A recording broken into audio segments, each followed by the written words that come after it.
એમ લે કે આપણે આ લોકો સાથે કમ્પીટ કરી હતી, પણ આપણી જાતને આપણે એટલા સક્ષમ કરી દેવું ને કે વર્લ્ડમાં આપણે આમ ને આપણો ડંકો જ વાગે, આપણા ભારતીયનો ડંકો વિશ્વમાં વાગે ને વાગતો રહેશે. એ તો આપણા બાપ દાદા અને પૂર્વજોનો ડંકો વાગતો, બરાબર ને. આપણે એટલે કહ્યું આપણે બી મર્યાદા રાખવાની, જેથી આપણા બાપ દાદાઓએ જે વિશ્વમાં નામના બનાવેલી છે ને એ ખોવાય નહીં.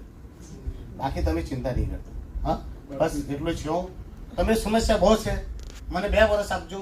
આવતા વર્ષે તો હું નહીં આવા, આવતા વર્ષે આવશું ને આજ અહીંયા બેસીને આમથી આપણે પોતાનો હોલ બનાવી દઈશું.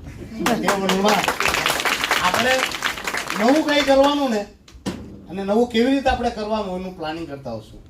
તમે દમણ દીવના બંને લોકો સાથે રહેજો, યુનિટી રાખજો. હા, દીવ બી મારી છે. જો હું એક શરીર છે, એક આંખ દમણ, એક આંખ દીવ છે ને. આ દીવ હતા હતા તો મારું હૃદય બી છે, કેમ કે હું દમણનો વતની હોવા છતાં 800 વોટ પછાડી ચાલી ગયો ને તમે લોકોએ મને 7,500 વોટથી જીતાઈ દીધો. તેમ દીવના રિઝલ્ટ નીકળે તેમ લાલુભાઈ આમ લાલુભાઈ તો બેહે, પણ અધિકારી તેટલા જ માનવામાં નથી. આમ પણ નાકમાંથી ને કાનમાંથી ને આંખમાંથી બધું ફીણ નીકળે. પછી તો ઉમેશભાઈ થી એમપી સાહેબ સપે આવી ગયા દીવના કારણે. ને પછી તો લાલુભાઈ ને એમ કે લાલુ બેહી જા. લાલુભાઈ તો લાલુ થઈ ગયો આવતા પહેલા જ. એટલે તમે જે માન ને સન્માન દીવાય એનો તો ભૂલા નહીં. બાકી દમણ દીવની લોકોને માટે તમે કહેતા કે ભાઈ પૈસા લે ને વોટ આપે, બરાબર.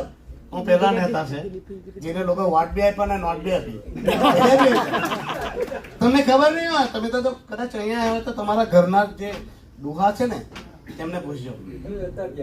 હું જતો હતો ને તે ડોહીમાં અંદરથી નીકળે પેલું મારું સ્ટાઇલ ને બાઇક સ્કૂટર હોય, સ્કૂટી પર ઘોંઘડું બાંધવાનું, પછી હું એકલો જ પડતો. તો ડોહી લોકોને ખબર કે ઉમેશ જ છે. મારાથી દૂરથી આવે ને તો આવીને બેસી રહી.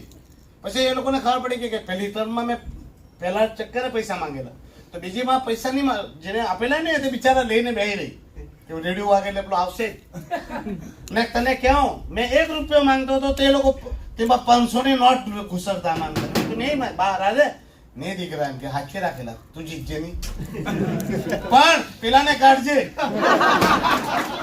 શું કે નાખતા જઈને પાછા કે પેલાને કાઢજે.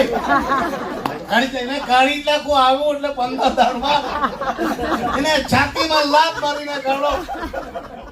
એટલે બિચારા એને એમ થાય કે હાચે આપણે હાચે જ કોશિશ કરતા છે, પણ આ કઈ જાદુગર નહીં ને બોલવું ને કરવું. મને બી બોલવામાં બહુ ઈઝી લાગેલું, પણ હવે એ બોલેલું જ મને બહુ ભારી પડ્યા કે એટલે મને હુવા નહીં લે. બાકી મને તો ઊંઘની આદત એવી ને ગમે ત્યાં હોવાડો તો હુઈ જાઓ. મારા પીએ મને કે મારી ઘરના બી કે તું એટલું બધું ટેન્શન કેમ લે, આ બધું રાતોરાત. એટલે બાજુ અમે પાર્લામેન્ટમાં બોલવાનું તો એટલું બધું ઇઝી નહીં લે. રાત્રે 10 વાગે ફ્લોરનું રિપોર્ટ્સ આવે કે કાલે કઈ કઈ એક્ટિવિટી થાય. આપણે